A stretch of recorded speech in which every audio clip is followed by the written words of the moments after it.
Folks, this is what makes living really worth it, I'll tell you. Look at this. It's beautiful. If you don't got to travel in it, it is just totally awesome. This is our backyard right now. Look at that. Isn't that gorgeous? Look at that. We're so lucky. Isn't that gorgeous? Look at this. Beautiful.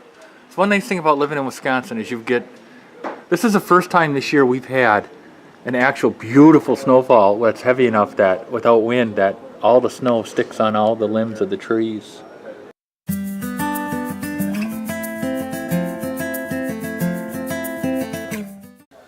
Hey friends, it's a beautiful day outside. The roads are just terrible today.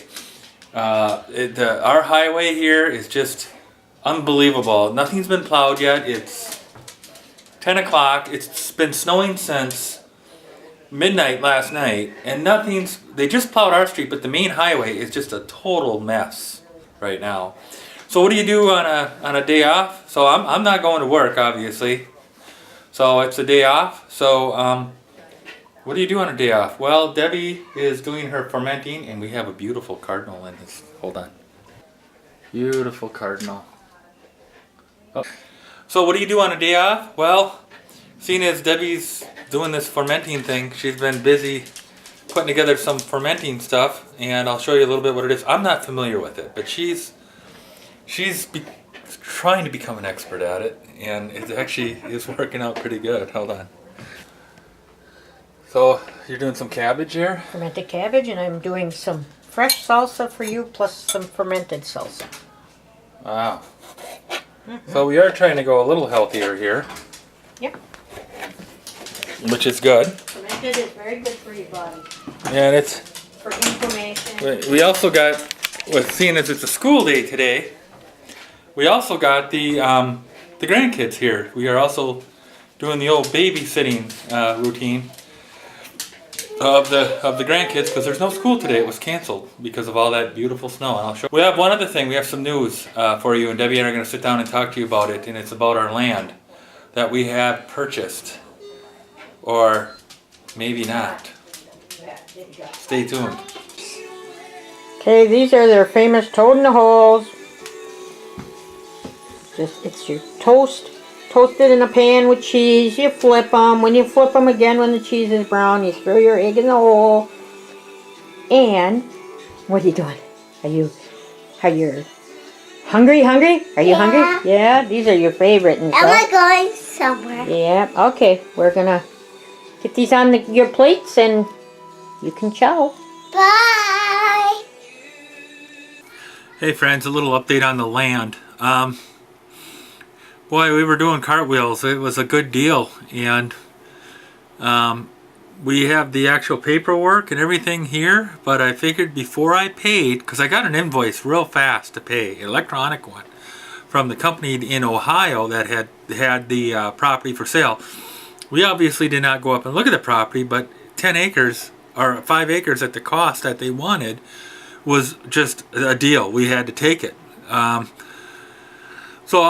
To make a long story short, what I ended up doing was, before I paid, I had told a gentleman that I work with about this property, and he said, well, did you go look at it? And I said, no, He said, no. He goes, you have to either go look at it or to contact somebody. So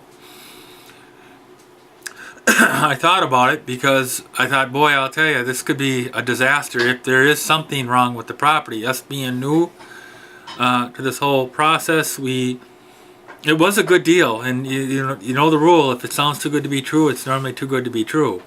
The advertisement showed, a lake nearby and all this beautiful sunset and all this flat land, and we assumed that was the land. It wasn't. What ended up happening was I looked up the plot on it, a property, and found out who owned it, and they did actually own it down in Ohio, the company that was selling it. And I looked up the neighbors that were right next to that property. It was going to be our neighbors. And I got the name of the people and where they live, and I looked them up and emailed the lady and told her that, hello, my name is Richard. My wife and I are purchasing the property next to you. And before we send out the money, we want to make sure that it's legitimate, you know, that there's nothing, no surprises. We plan on building a cabin up there and this and that. Well, within 5 minutes, I had a phone call, and it was her husband. And he said to me, he goes, it's not buildable. You won't even be able to perk a septic system. It's a swamp. And I said, well, I looked at it on Google Maps, but he goes, no, look at it again on Google Maps, and you're going to see that it's all, the areas that there's an area that's all flat. He goes, that's all water until July or August. Then it's all swamp. So I went on and I looked, and he confirmed everything. And I was, of course, Debbie and I were extremely disappointed, but yet we're relieved because we were so close to pulling the if we would have bought that property, we would have been stuck with it. Come to find out, it's a swamp. And he said in July and August, him and his wife don't even stay up there because the mosquitoes are so bad from all that wetland area that we were going to buy. So, of course, we were very disappointed, but yet we're relieved in one sentence because we didn't spend the money.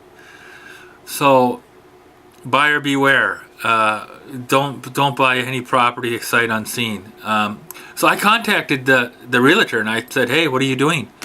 This is unbuildable land. It's unperkable. It's all slopes down. It's bluffy. There's nowhere to build. There's nowhere you can have access to this land, except for from the road, which it goes down 20 feet. It goes in 10 and then drops down about 20 feet. And it's all, the whole 5 acres kind of sloped down. It's a valley. And he said, well, he didn't know that. He never saw it. I says, well, it's ridiculous. Anyway, if it sounds too good to be true, it's normally too good to be true. And that's a good lesson. And I got to be so thankful to the people that we talked to because they were such nice people. I talked to them for about a half hour on the phone. It was disappointing for us, but so we already started looking at land. And I guess the cost of land that's buildable, perkable, is really, I guess, worth paying because we almost bought land that we weren't going to be able to get rid of. So what ended up happening was the guy that bought this land bought it on a tax lien, and he just paid off the taxes on the land basically, and he got it. So he got it for hundreds of dollars, and I can see why. I mean, it's not worth any more than that. So. Anyway, it's a great learning opportunity for us, and I'm so glad we didn't exhaust all our money and have to start over again. So we're so thankful for that. But yet we're disappointed. So we're still looking, and that's the land. So we don't have land anymore. We had it. We didn't pay for it yet, thankfully. And now we don't have it. So our search continues. If you keep watching, we'll keep putting them up. So from me to you, from Deb to you, and from the dogs to you. Have a great day. Have a great evening. We'll see you tomorrow. Bye-bye.